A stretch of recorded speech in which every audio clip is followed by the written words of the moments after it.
Non, c'est incroyable. Incroyable. C'est rien encore, je raconte pas tous les matchs, les trucs d'arnaque et tout. Bref, s'il raconte ça. Maintenant, on va parler de l'équipe d'Algérie. Ah, En 2000, ouais. tu prends la sélection de l'équipe nationale. Mhm. Ouais. Comment ça se passe? Quelle émotion? Dis-nous tout, Nasser. Ah ouais.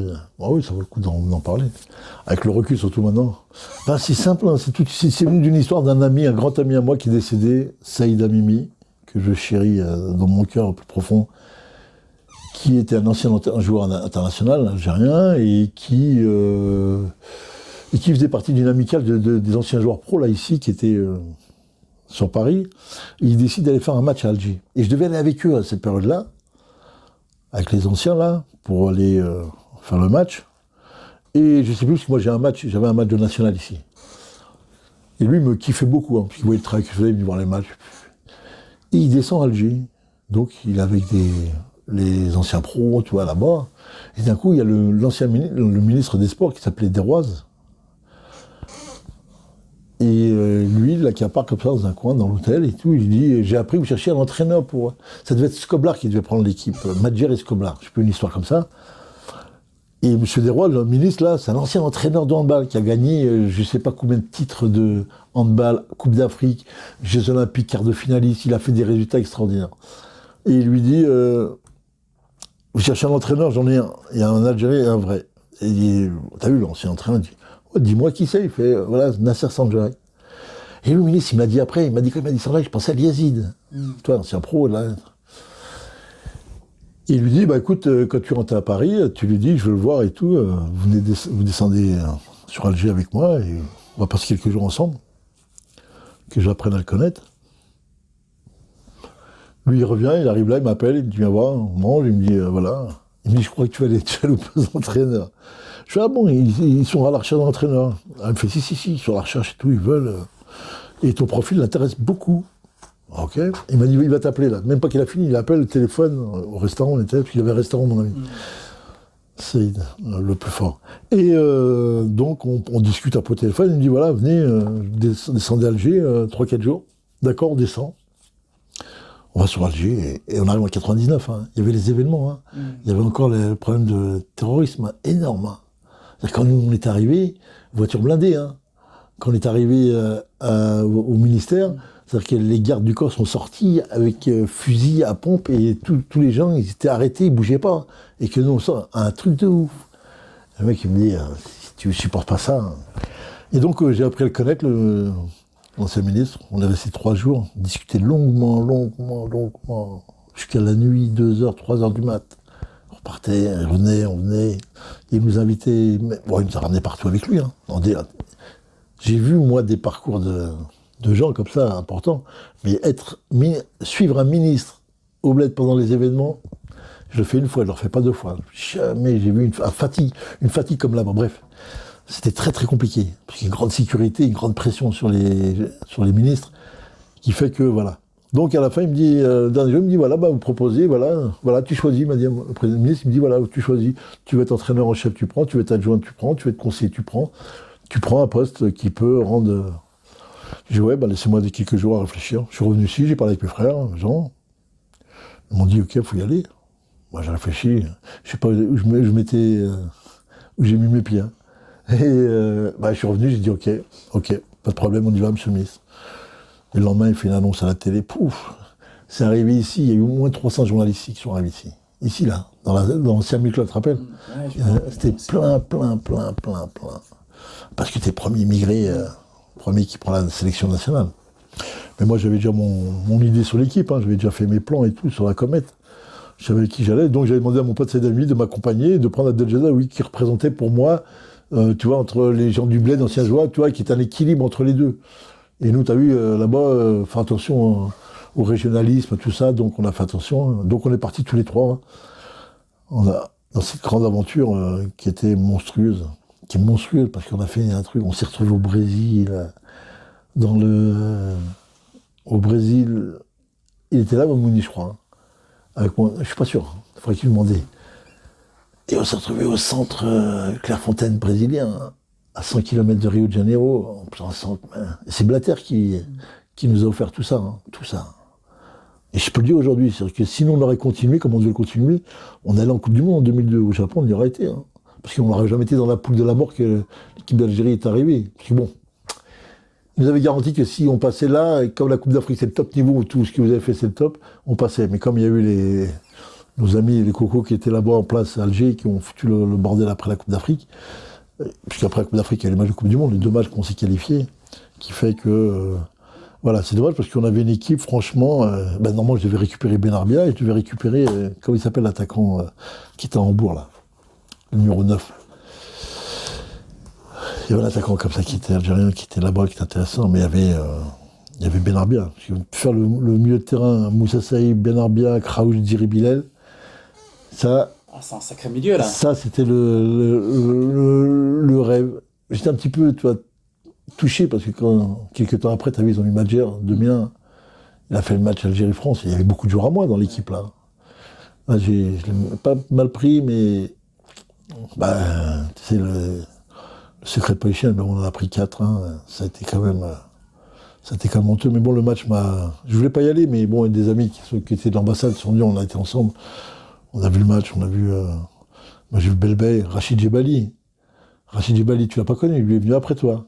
Non, je l'ai pas Il est venu, ouais, il est venu, il a joué chez moi 2 ans. D'accord. Il a joué, il était de Besançon. Magnifique Rachid, super garçon. Et voilà.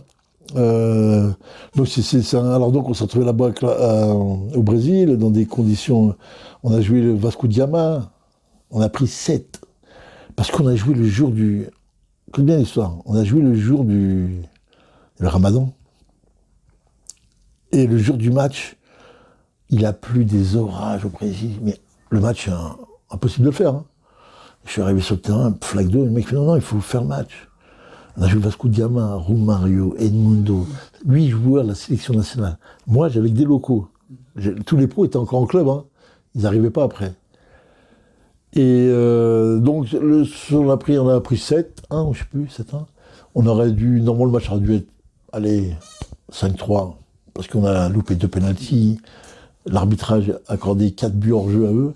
T'as vu au Brésil, les mecs, Romario, quand il va, il se met 4 mètres devant, hein, et il glissait, et toi tu me dis c'est hors jeu. En plus, il y a une particularité, c'est que là-bas, les buts sont là, et les bancs touches sont derrière. Ouais. Derrière les buts. T'es pas au milieu du terrain là, t'es derrière les buts, t'es mort là-bas. Tu fais quoi? Un truc de fou, j'ai jamais vu ça de ma vie.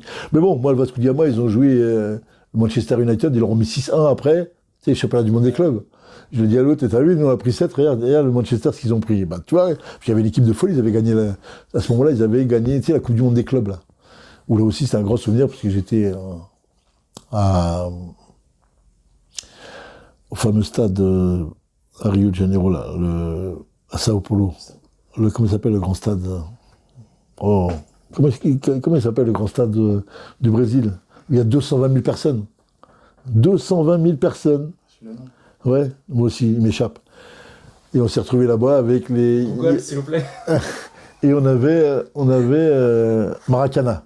Maracana, bien sûr. Voilà, donc on était là-bas, on était invités. Chez Moussa Saïb, il était avec l'Arabie Saoudite, le président du club Al Nassr. Donc, il nous invite là-bas, on va aller voir à l'hôtel, et pour avoir l'accord du président, le prince me reçoit, il me dit bien sûr, vous le prenez quand vous voulez, il me dit il finit la Coupe d'Afrique, il vient vous rejoindre, nickel. Et après on est dans les locaux avec la délégation et on voit les échanges de cadeaux entre le Real Madrid et Al Nassr. Oh là là, Nassr, ils ont offert un coffret comme ça, comme la table là. C'était le stade de Bernabeu en or, avec 3 coffrets. Quand j'ai vu comme ça devant moi, impressionnant. En plus, le match là, il a fait un match de ouf, magnifique. Donc, on a vu des moments. Pour moi, le plus grand souvenir là-bas, c'est d'avoir fait mon rêve. J'ai un rêve depuis que je suis môme, c'est d'être à Rio de Janeiro, sur la plage, avec un jus d'orange, et de voir les mômes brésiliens jouer. Et ben, je me suis levé, je me suis mis en après-midi, je suis descendu, je me suis installé dans une table, j'ai pris un jus d'orange et j'ai vu les mômes de Santos s'entraîner devant moi là. J'ai pris les joueurs, le lendemain matin, on a fait entraînement sur le sable. On a fait une opposition avec les mecs de là-bas, un match de feuille, le moment où les gens qui étaient là, un truc de ouf. Jusqu'à maintenant, ils se rappellent les mecs qui étaient là, le fameux match là. Mais t'as vu, hein, Rio de Janeiro, voilà. Comme ça, dans ta vie, tu sais que t'as été au Brésil, t'as fait... Quand l'autre, il m'a dit, un joueur m'a dit, qu'est-ce qu'on fout là, putain, on aurait pu être à Annaba. Je lui dis, t'es dans le football mondial, tout le monde rêve de venir ici, et toi, tu cherches à Annaba, là, j'ai dit, mais c'est... Manque d'éducation, t'as vu, le savoir-faire, tu connais pas, c'est comme en musique, t'allais à Louisville, dans les vrais endroits comme ça. Donc il y a des vrais souvenirs, des vrais moments d'entraînement, de conditions de travail magnifiques au Brésil. Oh là là là, les conditions, je sais pas comment expliquer. Tout était prêt. C'est pour ça que je suis arrivé, personne ne m'a vu. Le seul qui m'a vu arriver, c'est qu'on a fait un match. On arrive au Bénin. Quand on arrive au Bénin, on a fait un match amical contre l'équipe de Burkina Faso là. On a joué, on leur a mis une leçon de foot. On a gagné 1-0 je crois, mais on a tapé 7-8 fois sur les poteaux. Mais des parcours, des cheminements, une de touche à jouer une telle... L'entraîneur du Burkina vient me voir, il fait Monsieur Sandoak, vous allez gagner la Coupe d'Afrique avec votre équipe là. Je fais Inch'Allah, mais bon, connaissant ce qui se passe, on va... Et donc dès qu'on est arrivé, on a eu les problèmes de pression médiatique algérienne, qui, comme ils le savent le faire, comme ils le vivent avec Jamel actuellement, là, ils ont essayé de nous saborder le truc, mais bon, heureusement que ça s'est super bien passé et qu'on a fait une belle Coupe d'Afrique. Simplement, je regrette, lors de cette deuxième mi-temps, que Tasfaout n'ait pas égalisé, là, parce que je pense qu'on aurait été, peut-être pas au bout, mais je pense qu'on aurait été faire une petite finale de Coupe d'Afrique. Parce que là, après la finale, tu joues le Nigeria, c'est encore c'est compliqué après, hein. Parce qu'en Afrique, quand tu joues, ils te disent nous, on a joué à Accra, on était au Ghana, mais si on passait ce match-là, on allait faire la demi-finale au Nigeria, à Lagos. Quand tu sais ce que c'est que le Nigeria, vous ne connaissez pas. Allez voir ce que c'est que Lagos, la capitale du Nigeria, c'est une vraie aventure, ça. Hein. Je ne sais plus combien de millions d'habitants là-bas, et tu ne peux pas sortir, parce que tu te fais découper. Si t'es un blanc, tu sors, en général, si tu n'as pas de sécurité avec toi, tu risques de revenir avec des coups de sabre.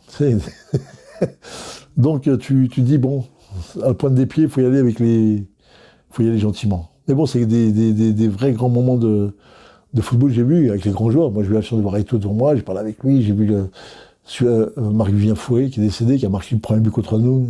Et Antoine Bell, qui est devenu un ami, et le chantre aussi, qui lui a pris tous les siècles sans être sorti dans un match que l'Algérie aurait dû remporter. J'espère que là, ça va être compliqué pour nous, pour les phases finales de Coupe du Monde, là, et j'ai peur qu'on va tomber le Cameroun, là. J'ai l'impression qu'on nous a programmés pour le Cameroun, et nous, le Cameroun, c'est une équipe c'est compliqué pour nous. Très, très compliqué. Donc Nasser, maintenant, on continue sur ta carrière. Ouais. Équipe d'Algérie, Noisy-le-Sec, mais tu as eu différentes expériences aussi à l'étranger, sur des clubs algériens, marocains. Ouais. Voilà. Ouais. Parle-nous-en. Ce qu'il y a une suite dans tout ce qu'on fait, c'est que moi, après la sélection nationale, j'ai eu des touches dans les pays du Golfe et tout, et moi, je savais pas trop, tu vois. En 2000, t'as vu, c'était pas comme aujourd'hui, hein. C'était très compliqué. Et à un moment, il y a le GSK, je savais ils tournaient autour de moi depuis longtemps Et lors de leur quart de finale, je vais là-bas à Alger voir leur quart de finale, je sais plus contre qui ils jouaient là. Et je vois le président que je connaissais bien aussi. Parce que faut savoir que moi, à cette période-là, quand je fais après la Coupe d'Afrique, je fais les 2 matchs de Coupe du Monde contre le Cap-Vert. On fait 0-0 là-bas et on les bat 2-0 chez nous. Je prends des joueurs de la GSK, je vois des très très bons joueurs. C'est-à-dire que si j'ai arrêté un mois avant, franchement, hein, un mois avant ces Coupes d'Afrique, j'aurais sélectionné une vraie équipe. Hein. Moi, je les ai eus après. Hein. Comment il s'appelle notre ami qui était à Montpellier,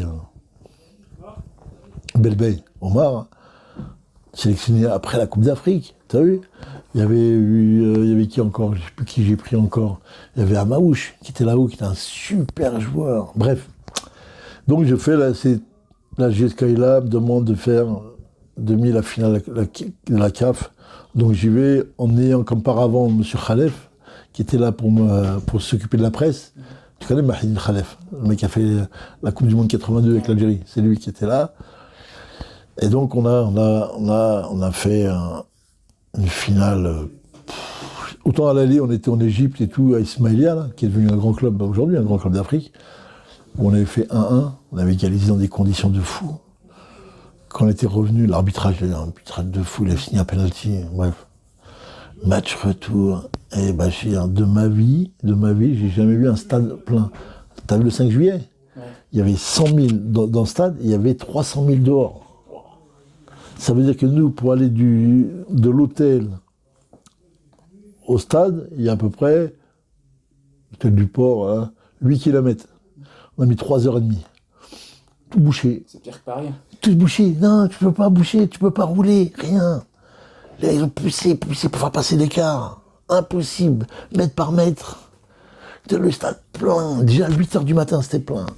Putain, vraiment.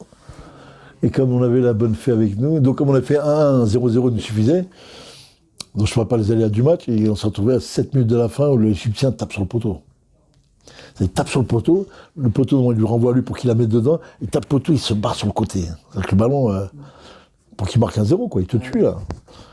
Et en fin de compte, t'as vu, le bon Dieu nous a choisi, et ça a été un moment.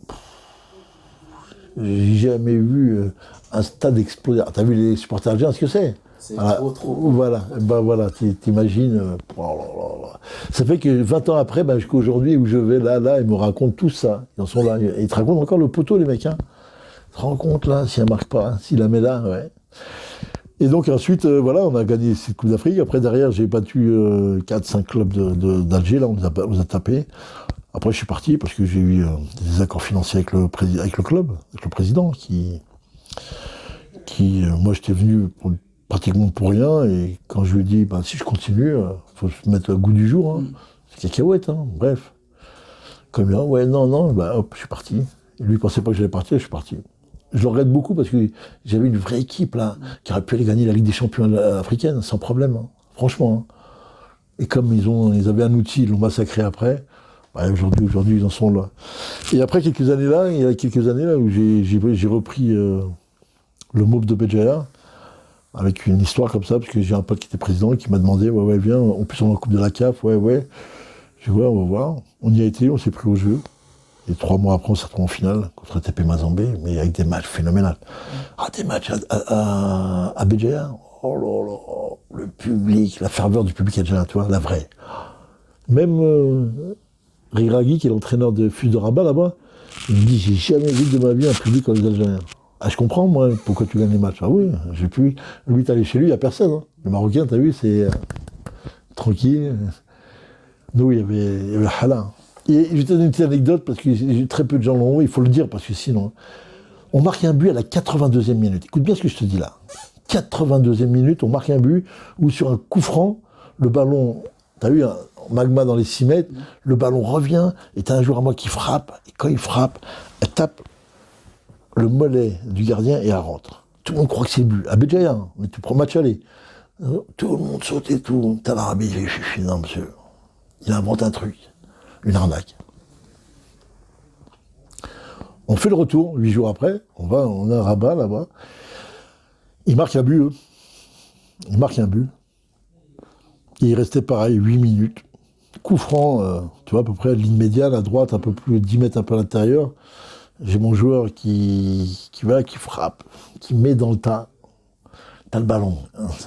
C'est là que tu vas dire qu'il y a...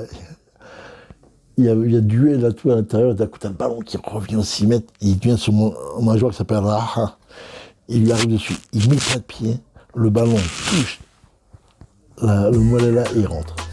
Et l'arbitre cherche comment il va arrêter le match. Égalisation. Vous savez, comment je vais dire, les joueurs algériens, ils ont un vice au bled. Quand il leur arrive un truc, un duel, le gardien de but, il fait semblant d'avoir un duel, il tombe par terre et il bouge pas.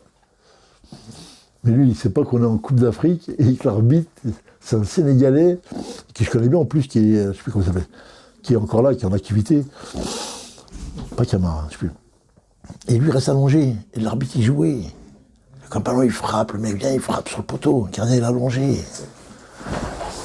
Depuis le début de l'action où il y a corner, Le ballon, il arrive là, il est toujours allongé. Et les mecs qui jouent, il est toujours allongé. Et quand il vient, et quand il voit, il se relève, il frappe sur le poteau, l'autre. Oh là là. Ça, c'est des moments qui te marquent à vie. Et tu te retrouves avec peu de moyens, avec rien, pour pas dire, au sommet de l'Afrique, en étant là, où tu as les mecs de pays sport, l'équipe, tout le monde vient te voir, là. Ouais, alors, rien du tout, quoi. On est chiffon, on est en train de se chiffonner comme des malades, et on se tape, et on fait du résultat en plus. Et bon, voilà, après toute l'Algérie était là, mais on sentait quand même qu'il y avait une animosité avec les autres clubs. C'est vrai que jusqu'à aujourd'hui, 2006, les clubs qui ont des moyens en Algérie et tout, il n'y en a pas un qui fait la finale encore. Si, il y a la GSK qui l'a fait. Il y a 1 an ou 2. Ils ont perdu aussi, contre le Raja Casablanca. Et sinon, personne va en finale, personne, en club, hein, qui logiquement, avec l'aura du football algérien, devrait faire en sorte qu'on ait un football national digne de... On ne l'a pas. On a les enfants, comme toi, bien sûr. Aujourd'hui, tu viendrais là dans le football-là, tu serais récupéré pour aller jouer dans les équipes nationales, là. Parce que le football algérien, il produit rien aujourd'hui. Rien, parce que c'est toujours l'histoire de terrain pourri. Tout est pourri, l'entraîneur, pas d'outils, rien pour travailler, aucun moyen. Et on est dans un football qui a complètement changé. Tu l'as vu comment aujourd'hui? Le football aujourd'hui, c'est plus la même chose. Hein. Et nous, on est toujours au temps des cerises. On va dire autre chose. Et c'est malheureux parce que il y a quand même 47 millions d'habitants là, et nous, on n'est que 2-3 millions ici. Hein. Et la formation doit passer par ces pays-là, et aujourd'hui, on voit toujours rien arriver. Hein. Ça parle, ça blablate, mais il n'y a toujours rien. Ils prennent des entraîneurs toujours pareil, là-haut, en bas, il n'y a rien. Formation, il n'y a rien. Le sport à l'école, il n'y a toujours rien. Les écoles, il n'y a toujours rien. Les infrastructures, il n'y a toujours rien. Les routes, il n'y a rien. Les hôpitaux, il n'y a rien. Les universités, il n'y a rien. Les écoles, il n'y a rien. Voilà, il n'y a pas de stade, il n'y a pas de... Comment tu veux progresser? Comment tu veux mettre en place une politique sportive si déjà, toi, à la base, tu n'as pas les outils, ou du moins tu prévois. On a construit 4 stades et aujourd'hui, on attend, ça fait 25 ans. 25 ans, parce que moi, c'est Boutef qui me l'a donné quand on était en 2000. L'inauguration, 21 ans, le stade, il n'est pas inauguré jusqu'à maintenant. C'est pas grave, c'est là.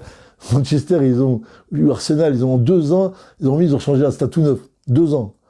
Et nous, 21 ans. Pour t'expliquer aussi le mal qu'il y a dans ces... Parce qu'on raconte des histoires comme ça c'est pour cacher encore l'histoire. Quand tu fais des choses comme ça, tu caches l'histoire derrière, tu caches tout ce qui se passe. Ah bah oui, vous avez vu. Ah, monsieur, mais vous faites quoi là? Vous faites quoi les gars? Vous faites quoi? Rien. Toujours rien. Mais comme on a des résultats, on va encore cacher...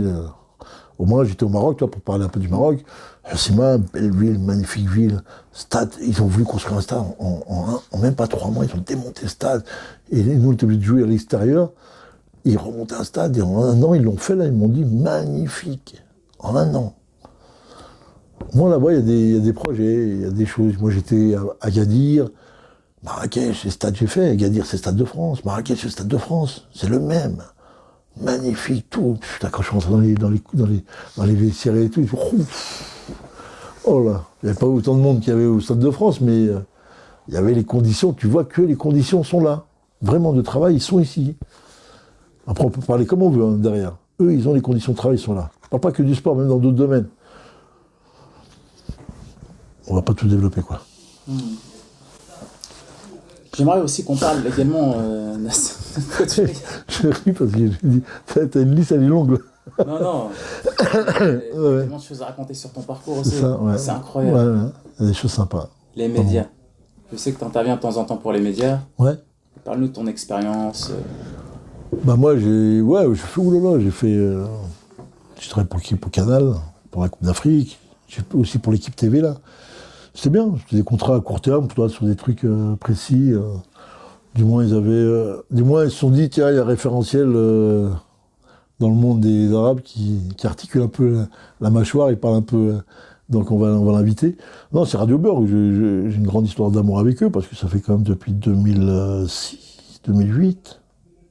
Ouais, 2008. Ça fait 13 ans que je suis avec eux, hein, tous les dimanches soirs, de 18 à 20h. Alors je vais te dire pourquoi. 1, parce que j'aime beaucoup la radio qui est là. 2, parce qu'elle me représente moi, ce que je suis réellement. Je me retrouve beaucoup dans cette radio, dans tout ce qu'ils mettent en place, même si c'est un petit peu compliqué. Et 3, il y a une liberté de parole que tu ne trouveras jamais ailleurs et tu peux t'exprimer sur tout ce que tu veux. Et 4, j'avais envie d'expliquer aux gens de l'autre côté, parce que la radio, ils écoutent, les vérités qu'ils cachent. Et donc, moi, je balance, là, sur la radio, ce qu'ils ont fait là-bas, ce qu'ils font là-bas. Comme ça, eux, au moins, ils le savent. Ils cachent plus leurs petites magouilles, leurs petits... Comme ça, j'explique aux gens, voilà mon parcours. Et quand on a des invités en face, voilà, ils te racontent. Et moi, je me dis, alors, qu'est-ce qui s'est passé là-bas? Ben, il s'est passé ça. Voilà, ils volent les joueurs, ils volent ça, ils volent l'argent, ils ne donnent pas les moyens aux joueurs de rester. Surtout les immigrés, les pires. Personne ne leur dit rien, moi je te le dis. J'en ai eu un jour là-bas, je m'a dit, on vous écoute là-bas, je fais bien sûr. Je dis, vous croyez pourquoi? Vous croyez que je parle comme ça? Je sais que je vous adresse directement la parole à vous.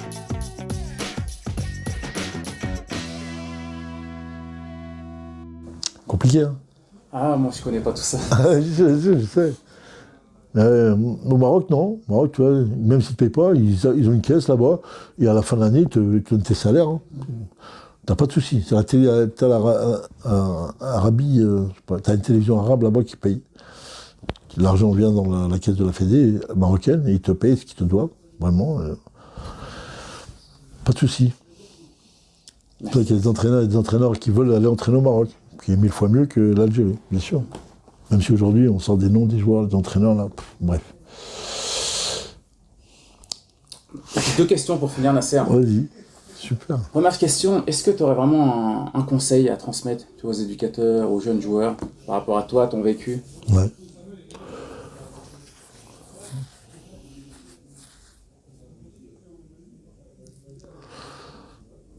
Faut être rempli de rêves. Faut rêver à ce que tu veux qui se passe.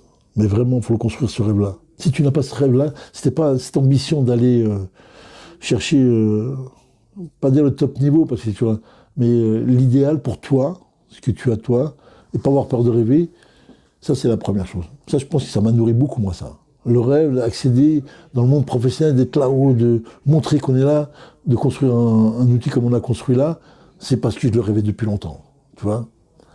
2,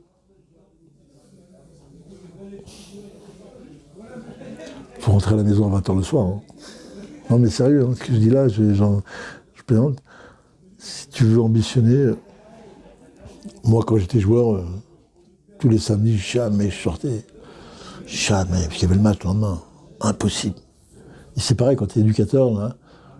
Je dis, il faut que tu rentres à 8h le soir. Hein. Tu peux pas faire le jour et la nuit, c'est pas possible. Très compliqué.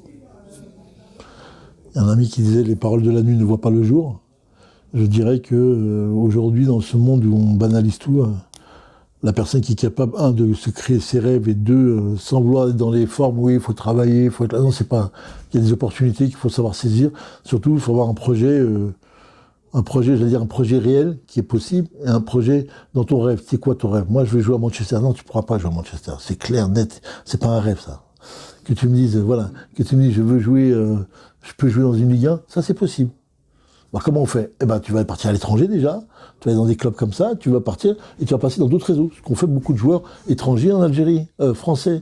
Les Karim Ziani, les Medj Bouguera, ils sont passés par des filières Belgique, là, Écosse, pour qu'ils reviennent en équipe nationale. Après, ils sont revenus dans des grands clubs. Voilà. Donc, ça, c'est possible. Tu vois, dans les parcours d'aujourd'hui, tu peux être là-dessus. Après, c'est, voilà. J'ai envie de monter un club, être un vrai club, ouais, bah, il faut des gens sérieux, très sérieux. Et pas beaucoup. Très peu. N'oublie pas que Mitterrand a dit, j'ai pris la France avec 6 personnes. Hein. Et ça, je le crois bien. Hein. Et voilà, et des gens sérieux, qui ont envie de faire les choses comme toi, et qui rêvent comme toi. Moi, j'ai la chance que mon frère, on est 2, 3 frères, là. Il n'y a pas moi, Jamel, exception. Mais les gens qui nous ont accompagnés, parce qu'on a eu Didier Lefebvre qui est là, Chou qui va, on a plein de gens, qui a le couple Rodèche, Patrick et Marie-Claire, qui étaient là depuis 25-30 ans. 30 ans au club. Et ça avance, ça avance. Il n'y a pas eu de guerre interne dans le club. Jamais, jamais, jamais. Par contre, il y a eu des disputes, des embrouilles, des trucs, bien sûr, mais ça fait partie de la vie. Donc j'ai envie de te dire, le rêve et l'accessibilité au rêve, c'est vraiment de le rêver, de le penser, pas être dans l'aspect matériel, parce que c'est tellement aléatoire. Mais le rêve le plus profond de toi, est dans ton épanouissement, ton accomplissement personnel. Tu fais quoi? Tu veux faire quoi, mon grand? Allez, on s'annonce. Tu sais pas. Ok, allez, on va rêver. Tu veux quoi? Tu es capable d'aller là? On peut faire ça? C'est possible, ça? Ouais, il y a d'autres branches, tu peux accéder. Il y a des mecs qui sont dans le rap, que je connais pas, et qui sont devenus aujourd'hui milliardaires, non? Ils sont sortis, quand on a sorti 2-3 chansons, moi je regarde, parce que je suis mon fils quand moi j'ai du mal à les comprendre. Donc je lui dis, bah t'as vu, ils ont un projet, ils ont un rêve, ils s'accomplissent, ils vont dedans, ils lâchent pas, ils tournent, et comme par hasard, ça s'ouvre, la porte s'ouvre. Comme par hasard. Pour ça je dis, quand tu crées le rêve, tu décides d'aller le chercher, ben tu vas gentiment rentrer dans ce monde-là, te donner les moyens de rentrer dans ce monde-là, d'y accéder gentiment, et de passer les étapes par les étapes, et à un moment, la porte va s'ouvrir. Par la notion du travail, mais par les opportunités, par les chances, par ce qu'il va y avoir à l'intérieur. Mais au moins, t'arrêter au bout. Pour pas avoir la frustration derrière, pour pas que naisse une vraie frustration derrière, parce que tu vas accomplir. Si tu restes dans le rêve de dire, moi, je vais jouer au Real Madrid, on va dire ça, je vais être entraîneur du Real Madrid. Comment j'ai commencé? Ouf.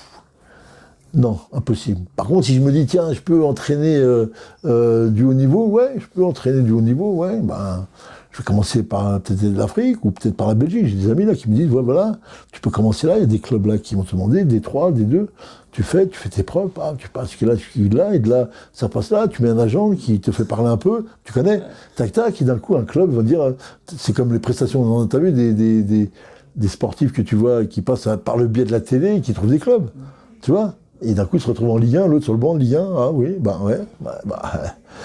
tu vois, donc c'est possible. Si lui le fait, donc c'est possible aussi pour moi. Même si ce sera peut-être un peu plus compliqué, on va dire. Mais voilà, c'est pour ça que c'est possible. Les accessions sont possibles.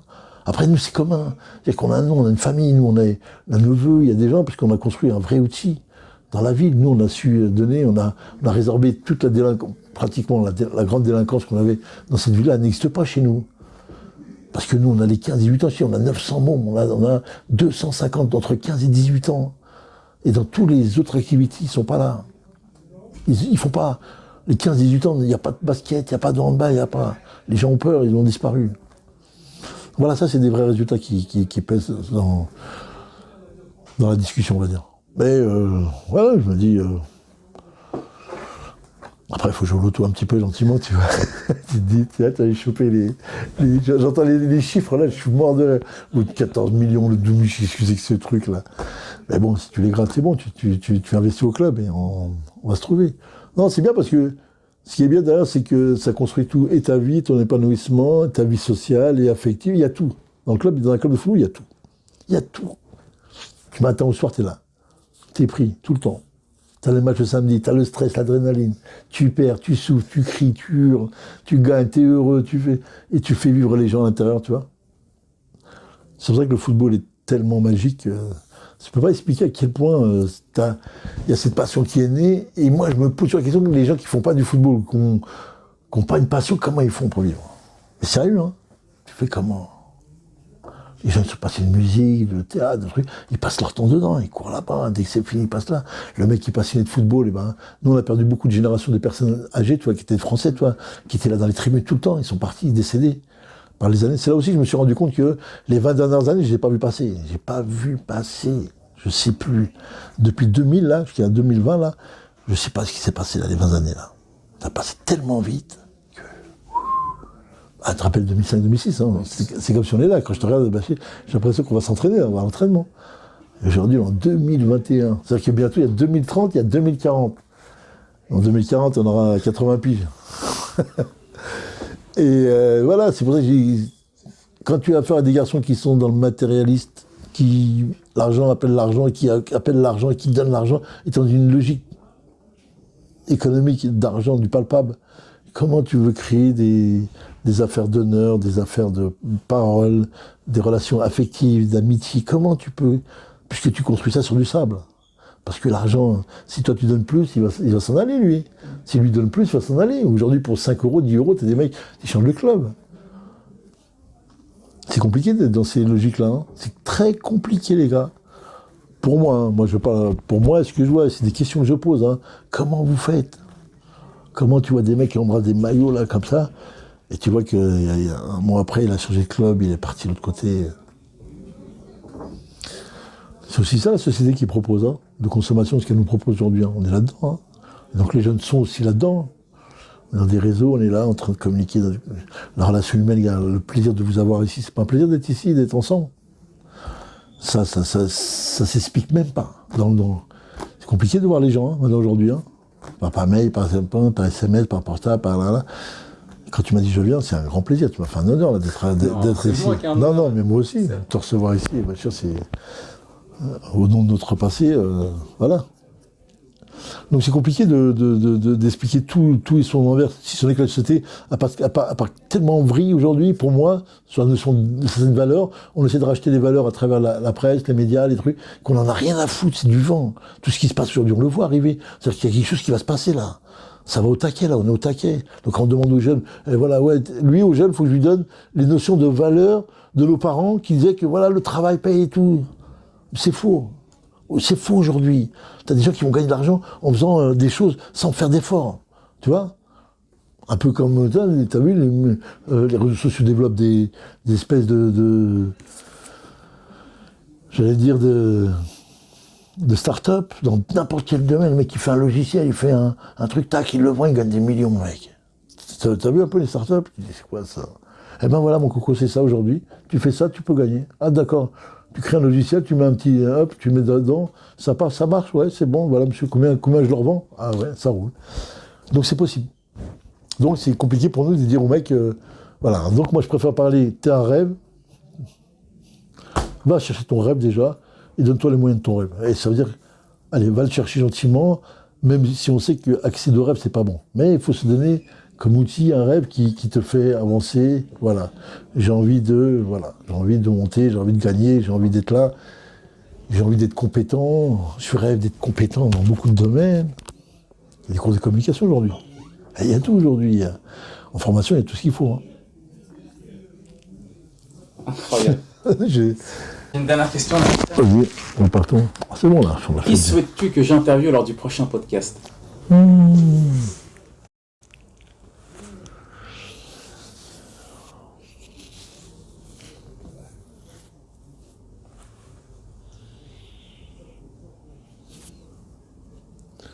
Je prends Belmadi. Là, avant la fameuse finale, et sois aussi franc que tu l'as été là avec moi, que j'ai dû l'être avec toi, j'espère, et essaie de toucher cette franchise avec Belmadi, parce que je crois que tu aurais quelque chose de très intéressant là. Vraiment, ça serait un truc très très pertinent là. Vraiment bien. Ok. Écoute, on le contactera. Ah ouais, il faut. 2022. Ah ouais, il faut. Ça serait super, magnifique. Parce qu'on est dans les disques en vérité là. On n'a rien caché là pour l'instant. Non, c'est bon. Transparent. Merci pour tout. Merci. Oh, c'est moi qui te remercie. Un grand plaisir. Non, c'est un grand plaisir. Moi aussi, j'apprends beaucoup de vous, de ce que vous faites. Je me renseigne sur vous parce que vous ne dites rien. On est obligé de vous questionner maintenant. C'est comme avant, comme je vois. Alors, qu'est-ce que tu joues, qu'est-ce que tu veux aller, qu'est-ce que tu fais là? Non, c'est bien. Ce que tu fais, c'est magnifique. C'est un début, mais tu peux. On voit des petits outils qui marchent là-dessus, mais dans le domaine sportif, aller dans ces pertinences des questions, c'est bien, c'est intéressant. Hein. On va continuer là. Inch'Allah, Bachar. Merci pour tout. Monsieur Bachar Mohamed, merci beaucoup, c'est moi qui te remercie. Un grand plaisir.